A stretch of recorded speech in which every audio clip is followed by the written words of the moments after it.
Hey, everybody. I believe we're live right now, and we're live with Serendipity Spa owner, Melissa Poley. Melissa, thank you for Hey, joining me.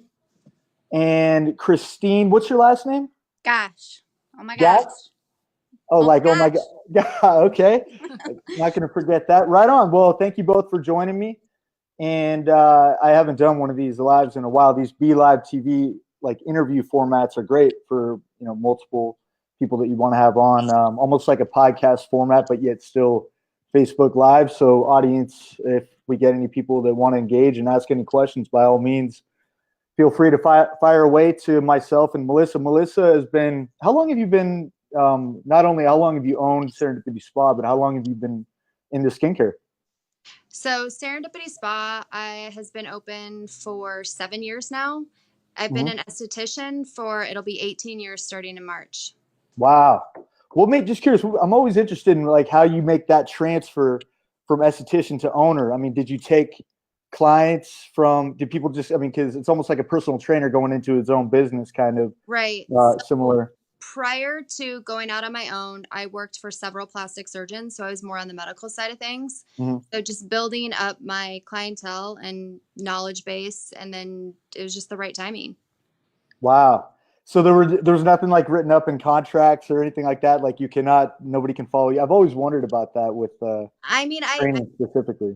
I know a lot of places that do that, but Mhm. with my particular situation, no, no. I Nice. mean, yeah, it wasn't the easiest thing, but Yeah. yeah.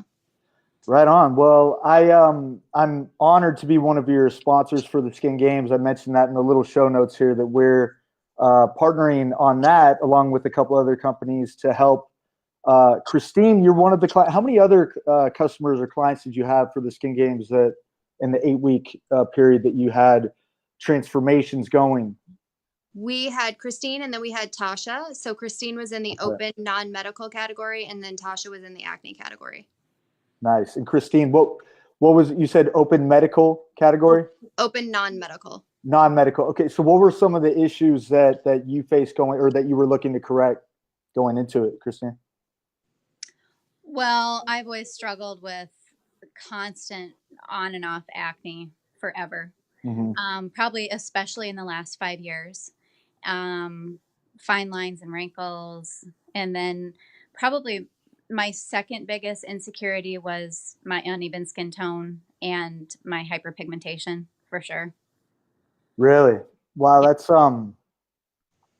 we get asked that a lot as far as if we have anything for hyperpigmentation, sunspots, and it's tough because that's usually the cause of hyperpigmentation is usually because of certain sensitivities in certain areas, which who knows if it's leading to internal organs. A lot of people believe that if it's if that's one of the causes, if there's some type of inflammation or I'm wondering if you were able to pinpoint that and what worked best for you for that particular issue.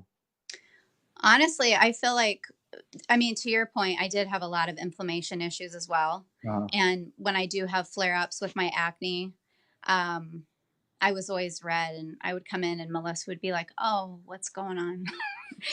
Like almost kind of feeling bad for me. yeah. And, we tried some other things in the past and I was sensitive to a lot of products that she had tried in the past and treatments. And so I think that's one of the reasons why she decided to go all natural, essentially. Nice. Yeah. Yeah. So Christine has very reactive skin. I mean, she just had a lot of problems with different treatments and ingredients that we had used on her prior to even going into the skin game. So that's why she was a natural fit for this particular study Mm-hmm. and for your product line, Yeah. because she didn't have any issues at all. And we had some awesome results with her in the 8 weeks. Awesome. Like, So can't believe it. then that's a good feeling, though. I mean, for you, obviously, you mentioned it being one of your biggest insecurities. I mean, it's an incredible feeling. That's what got me really in. I mean, there was someone who commented on an ad recently that we posted on Facebook. We're starting to do some of those.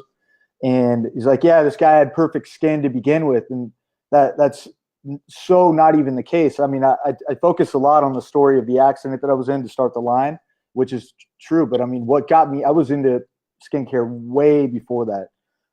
things like acne. I had acne and back acne too. And then just little spots that I guess technically is cystic acne, but it was all product related and diet and hormonal issues, growing into my body, all of those combined in one. And I get it. You get out of bed, the first thing you do, look in the mirror, whatever, and it just bugs you, and it's something that irritates you, and starting your day off on the wrong foot. And it would eat away at me. So I found a way to I became more passionate about ingredients and started to really focus on why. I mean, when it's done out of necessity, I mean, as you know, it can, there's no better feeling when you start to see results. So that's really cool. Absolutely. Yeah. So, Mel, with what are some of the most common issues that clients and customers will come in with you, or come in, seeking treatment for? I mean, I would say just hyperpigmentation, aging, so uneven skin tone and pigment, aging, fine lines and wrinkles, and then breakouts. And we have a range. We see people that don't have like anything that's terrible to people that have major concern, like a major issue going on. But I would say the majority of people we see just want help with the basics. Right.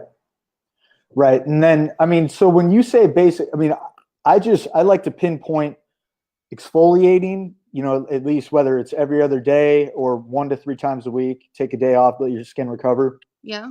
Obviously staying hydrated, and then cleansing properly with a good cleanser that is just not going to dry you out. I think the worst thing for me is when we were developing our cleanser, we were just going back and forth on whether we're going to get something like a nice foaming cleanser to kind of just, feel cleanser, do something that almost like the oil cleaning oil aspect of how painters, would use a oil solution to clean their oil-based paint brushes. So, and then that's what they do. It's amazing with that whole concept of oil cleaning oil. We would get certain questions like, well, is it oil-based?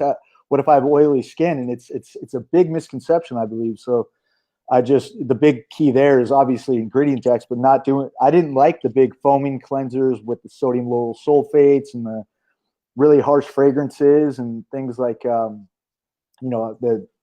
harsh preservatives as well, and the fillers that really don't serve the skin. Just with our Pearl cleanser, we found that just eating up that irritation and it helps mitigate some of that redness. And then the colloidal silver is the antibacterial agent that kind of eats up that infection without drying out the skin. So that's another big thing right there with just keeping it simple, but also it's tough to find products that really do the job. When I was first getting into this, I would add like a couple brands that would work with me as far as a cleanser. But, I'm talking going from Noxzema to Clearasil to Oil of Olay to Neutrogena to Dove soap. I mean, year after year, it just got better ingredient wise, but it was purely just trying to find something that worked for me. And it was the most frustrating thing in the world when you can't find something that just works with your skin, Right. Exactly. I mean, your Alitura is just like the ingredients. It's just impressive. I mean, Thank you. And I had a client just last week tell me it's so great to be able to turn the product over and know every single ingredient that's in there. I mean, you understand it. There's no like chemical, there's no parabens, there's no phthalates. I mean, you just can read it and like, oh yeah, I know what that is. So that's what's impressive and awesome about it. Thank you. And I appreciate that. It's, even with our a chemist that we're working with now, I mean, with cutting edge science, you're going to find like really new, proven, EcoCert approved active ingredients that are amazing. We have a couple things that I'm kind of intrigued about, but I'm on the fence because it's man. I mean, it has to be derived from something natural, like our plant derived vitamin A. It's got to be. I love the fact that it's organic alfalfa based. I mean, that's it. So it's a nice, retinol alternative, but it's from a plant rather than something that was made in a lab, not, synthetic man-made that may have certain results, but I don't know. I mean, how long have they been studying it? Where are the tests there? What are the side effects of this certain ingredient, down the road that we don't really know? I mean, a lot of my ingredients, as you mentioned, are from the earth or plant-based or derived from that. I mean, even down to the active ingredients. So there is a way to do it. It's just a matter. It usually comes down to cost in certain companies and whether or not they want to do that. Yeah, no, it's going well, and we're excited for. We're going to be making a scrub here soon with white willow bark extract, that meteorite powder that I was talking about, Yes. a little pearl. Mm-hmm. Now's the fun part. So that's going to be good. But I also want to talk about the Juve light. So, Yes. and then did that help, Christine? Did you use that? I believe I saw you some video after. Was that before or after every treatment that you did with the mask or with the Juve? Probably before, during, and after. Maybe. So I would come in weekly for a treatment from Melissa, and then I used all of your products when I was at home, along with a Juve light at home as well. And then when we would do her treatments at the spa, like on the week, she would do the Juve while the mask was on. Oh, okay. Mm-hmm. And then I continued, like when I would do the mask at home twice a week, then I would also sit in front of the light as well. It's becoming a huge treatment for a lot of different med spas and estheticians that use our products because of just the little videos that I would shoot and send to you guys, and then the stuff that we would repost on Instagram. I mean, it's just a really good the warmth aside from the science that has been proven now for years. I mean, we have a few different articles that we found on PubMed, but also Truth in Aging about just like the benefits of photobiomodulation for cell turnover, and then just stimulating collagen synthesis and the production of just repairing your skin cells and accelerating that cell turnover process through that red light. And then but just with the whole, it just speeds up and gets the healthiest skin cell on a thicker collagen layer when it just repairs itself afterwards. And then it's just a matter of maintenance and just staying consistent with that routine. But it's something that you can do from home. I mean, I can't go without the red light for sure. I mean, I bring it with me on the road. I wish I had the box. It's kind of to carry that thing around, but it is what it is. But which one do you use at home, Christine? So is it the little facial one? Nope, I have like the one that you hang over the door. So a Got single panel, actually. Nice. So it's great. Yeah. And then I wanted to ask you, Mel, do you have because we get parents who are customers wanting to know about their children, teenage years. It's so tough because I mean, their body's just racing with hormones and probably not the best diet sometimes. So I'm wondering if you have any advice for some of the parents that may be listening, or maybe some teenagers that may be listening too, on just like, what do you do when people ask, hey, do you have any advice for teenagers experiencing hormonal acne? So I can say from a personal standpoint, because I have a 13-year-old son who struggles with breakouts, and I just did a facial on him yesterday, actually. But he's totally used to me like doing extractions on him, which we call work, masks. I mean, I'm like, dude, you're going to thank me for this someday. Yeah. But he uses Alitura products. I mean, he uses your moisturizer. Awesome. He uses the cleanser. I've done the clay mask on him. On him, I mix it with the apple cider vinegar just because it's more astringent to help further with like the oil and the cleaning of the pores. Mm-hmm. But yeah, I mean, a good food-based multivitamin. But I mean, the biggest thing with kids, because they're not going to do a lot, is just cleansing with a good cleanser and then moisturizing. And then if you can get them to mask, like that's great. But I mean, and morning and night. And he'll do it at night, but I have to remind him to do it. Mm-hmm. But I mean, he's 13. The kid is what it is. Yeah, no, that's awesome that he's doing that. You're setting him up right now for I tell him. Sure. Yeah, you're like, you're gonna thank me. He doesn't always love it, but like I'm like, you're gonna thank me for this someday. Absolutely. But I feel like even for I guess girls, because I only have girls, but I feel like up to this point in my life, and maybe it shows my age, but I don't think that women, a lot of times over the age of 40, maybe, that we weren't ever in a generation where self-care was a huge priority, at least not for me. And so I feel like finally taking care of myself and getting into a regimen and then teaching that to my girls, it's so important. And I think Yeah. that it is for boys and girls alike. 100%. Yeah. 100%. No, you're right. My sisters are around that. They're in their 40s, and it's I don't remember them, growing up. I don't remember. I mean, maybe they'll correct me on this, but I don't think they were too into it. Now, where you're seeing a lot of people are using the masks and sheet masks. I mean, you're seeing it's becoming a cool thing to do. Self care, maintenance, and just it definitely helps. I mean. Well, it's just education, Yeah. even about the Right. products that are clean now. We Mhm. never had any of that before. Mm-hmm. No, it's true. Yeah.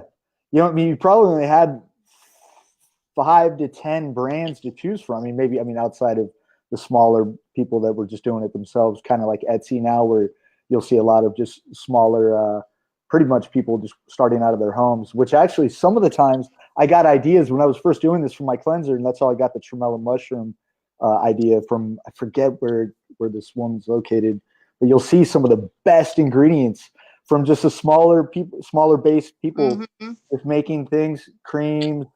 I got an astaxanthin idea from some woman out of I think Santa Clarita. She had this astaxanthin based sunscreen that she made, and I was like, man, that's a really good idea. But the thing is, it's such a bright red, or like consistent or color, and then so you're rubbing that around. So now to get the actual SPF factor from like titanium dioxide or non-nano zinc, to get the actual SPF that you can quantify at 20 or 15, 20, 30, whatever it may be. It's just going to be tough to get that combination of like the white mineral, because the titanium and zinc are so, you'll see it'll stick around for a little bit, but then combining that with the astaxanthin, you're getting kind of like this pinkish color. So rubbing it around, it just comes down to, it's just formulating something that you can put on without being that noticeable. But that's huge. And so that'll probably lead in to a next product of ours. I have to ask, do you guys use sunscreen? I know you're in Iowa. Is it? I don't know how sunny it is. Well, obviously, probably not right now, but summertime it is for sure. But do you wear one daily? Yes. You do? Yeah. Mm-hmm. Yep. And it's in my makeup that I wear daily. But then if I'm not wearing makeup, then yes, I for sure wear a sunscreen every day. Yeah. Mm-hmm. What about you, Christine? I now do because of Melissa. Nice. Point, it helps with pigment. Yeah. Right. And I think that's why I've had so many problems, because I was a sun lover my whole life without protection. Yeah. Mm-hmm. If you're gonna spend all this time and money to work on pigment, you want to not like go out into the sun and like create more. Yeah, absolutely. So. Yeah. Well, and so now that I want to talk more about the skin game. So now is it complete? Your 8 weeks are completely wrapped up right now, right? And so is it right now just sending the protocols and the results to the team, and then they're going to announce the finalists, which come out in Vegas, I think in May, you said? Or yeah, okay. So each week I already uploaded to the skin games. Like each week I would do the video and my case study written format uploaded to them. So all people that are entering, so it's an international contest for estheticians. And so anyone can enter in, and there's several different categories, but all videos have to be entered in by March 31st. So then based on last year, it's probably going to be a month for the judges to review all the videos and then choose finalists, I guess. And then, but the show in Vegas is in June. Okay. Yeah. Nice. Well, I hope you're going to be there, Andy. Hey, I really want to go. You better put that on your calendar. Absolutely. Yeah. Wait, so were you a finalist last year? Yes, in pigmentation. That's awesome. Honestly, the skin games, aside from opening my business, was one of the best experiences of my career. I bet. From a point of, what? Are you there? Oh, yeah, I'm here. Can you hear me? I can definitely. I don't know. Yeah, I'm here. You guys can't. Let me see here. Your battery? No. I don't know.